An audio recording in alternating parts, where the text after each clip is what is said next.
Good morning and a warm welcome to your show, Sunny Mornings in San Diego. I'm your host, Melissa, and it's Wednesday, March 6th. Coming up on today's show, we'll get into the surf report and the weather outlook. Then we'll jump into some local news and a few interesting happenings in business, tech, and science. But first, you'll be interested to know 125 years ago, today, in 1899, the German company Bayer first trademarked the name aspirin. Aspirin's history spans over 3,500 years, starting from ancient Sumerian and Egyptian use of willow bark as a painkiller to its synthesis in 1897 by Felix Hoffmann. Its role has evolved from an antipyretic to a key player in preventing cardiovascular diseases, and more recently, as a potential cancer preventive agent. And now that we've learned something, it's time for the surf report. A small-scale, low-pressure system will bring a west-northwest swell mix to the North Pacific coast for the rest of the week, promising fun conditions on Friday morning, with a decent pulse of northwest wind swell and improved offshore wind. Expect steep-angled northwest pulses around Sunday, bringing some fun for exposed spots. The South Pacific will see a modest fun zone south-southwest swell over the weekend, with average breaks at waist high and standout spots reaching chest to shoulder high. Wednesday at Tourmaline and South San Diego, it's looking good and clean at 2+ feet in a short window until 10 a.m. with very little wind.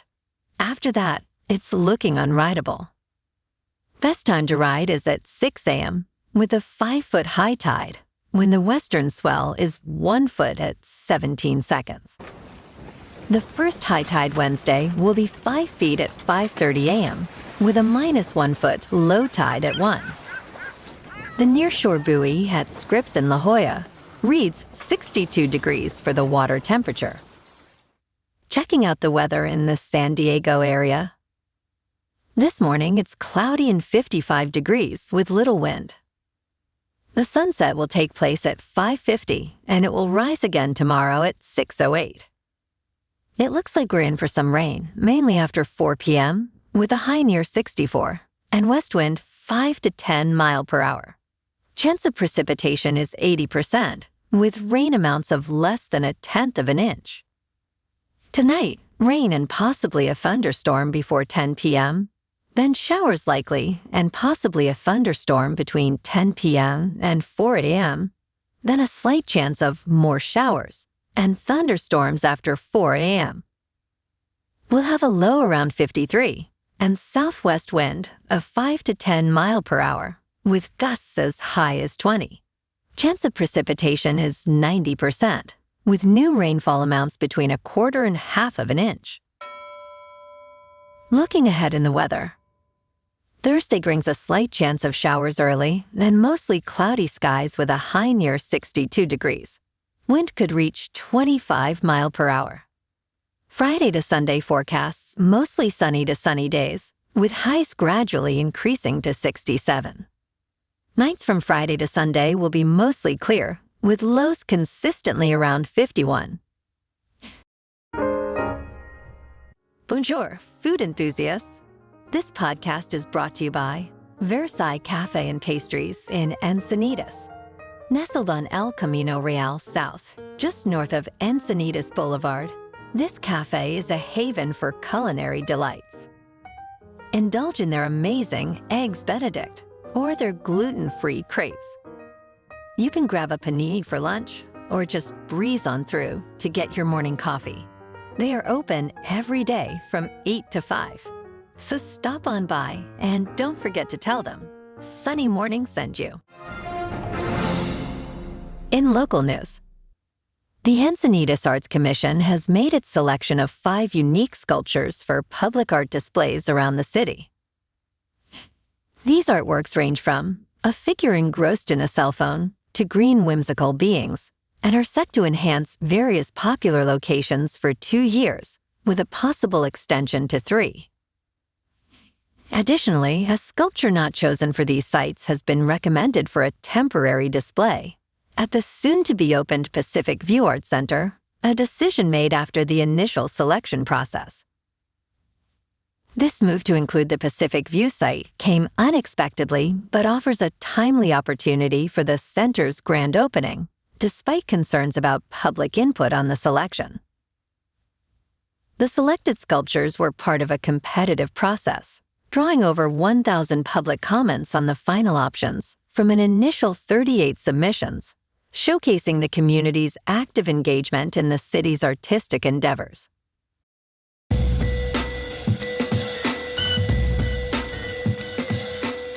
Now on to sports. The Oakland Athletics, alongside their design teams, unveiled the architectural plans for their new $1.5 billion stadium in Las Vegas, featuring a design reminiscent of the iconic Sydney Opera House. Scheduled to open in 2028, this 33,000-seat dome stadium will offer fans a unique viewing experience with a glass window beyond the outfield, showcasing the Las Vegas Strip. An innovative 18,000-square-foot video board, set to be the largest in Major League Baseball, will also be part of the stadium's state-of-the-art features. Positioned on a 9-acre plot, within a larger 35-acre site owned by Bally's, the stadium's funding includes $380 million in taxpayer money, highlighting the project's significance to Las Vegas and Southern Nevada. While MLB owners have approved the A's relocation, the team is exploring temporary homes, including extending their lease at the Oakland Coliseum, as they navigate the transition to Las Vegas amidst various logistical issues. It was a slow night for sports in Southern California last night, but we had the LA Kings skating at home against the Vancouver Canucks. The Kings came away with the loss 2-1. And tonight, the Lakers are at home playing the Sacramento Kings, the Clippers are on the road to take on the Rockets, and the Ducks are at home playing the Senators. In top news, a bipartisan coalition of U.S. lawmakers has introduced legislation aimed at requiring ByteDance, the Chinese parent company of TikTok, to divest the app within 6 months or face a ban in the United States, highlighting national security concerns. This legislative effort marks a significant push against TikTok, which has previously resisted attempts at regulation or banning, despite extensive lobbying efforts. The proposed bill would make it illegal for app stores like Apple and Google to offer TikTok or provide web hosting services to any ByteDance-controlled apps if divestment does not occur within the specified timeframe. TikTok responded by arguing that the bill essentially constitutes a ban and would infringe on the First Amendment rights of 170 million American users and the interests of 5 million small businesses that utilize the platform. The Biden administration has expressed support for the bill, viewing it as a crucial step in addressing the potential risks posed by foreign-operated tech services that could compromise Americans' sensitive data and national security. In business news, Coinbase Global stock is experiencing a surge, largely attributed to the dramatic increase in Bitcoin's value. However, the outcome of an imminent court decision poses a significant impact on the company's future and the broader crypto market. The case in question, filed by the SEC against Coinbase for allegedly operating an unregistered securities exchange, awaits a ruling from U.S. District Judge Catherine Polk-Fela on the SEC's regulatory authority over much of the crypto sector. Should Judge Fela decide against the SEC's oversight, it could greatly benefit Coinbase and similar crypto ventures, potentially weakening SEC Chair Gary Gensler's enforcement capabilities against them for alleged regulatory breaches. Despite the legal uncertainties, Coinbase has witnessed a 29% increase in its stock value this year, buoyed by Bitcoin's impressive performance, which briefly reached a new high this week. In crypto movement, Bitcoin is currently just over $66,000. Ethereum is over $3,700, and Solana is $127. Moving on to a more local vibe. In our community spotlight on health and wellness, we are working with a national Pilates studio to bring you some free classes, so listen up. Check out Club Pilates, with several locations in the San Diego area. Pilates presents a comprehensive wellness approach, cultivating strength, reducing tension, and elevating mental well-being.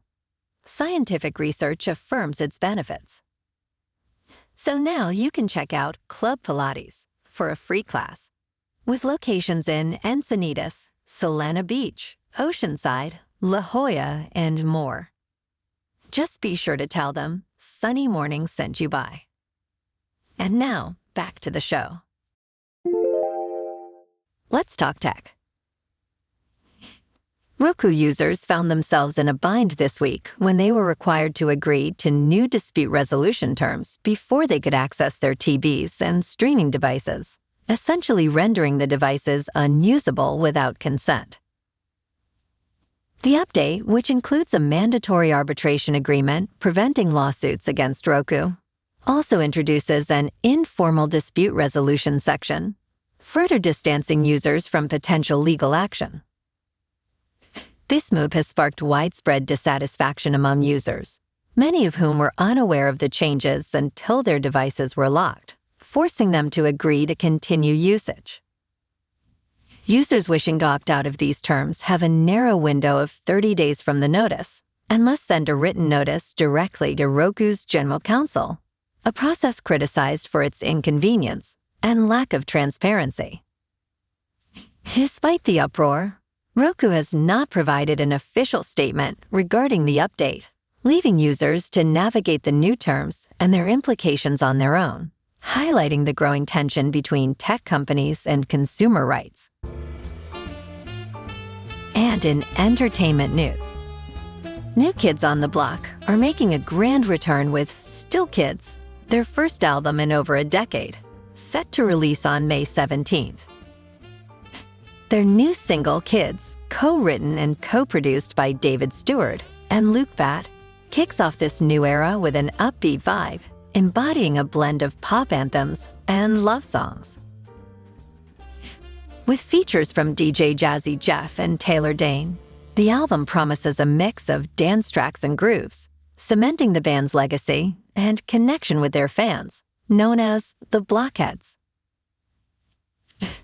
The band's Magic Summer Tour this year, alongside DJ Jazzy Jeff and Taylor Dane, will bring these new tracks to fans across North America, starting June 14th in Cuyahoga Falls, Ohio.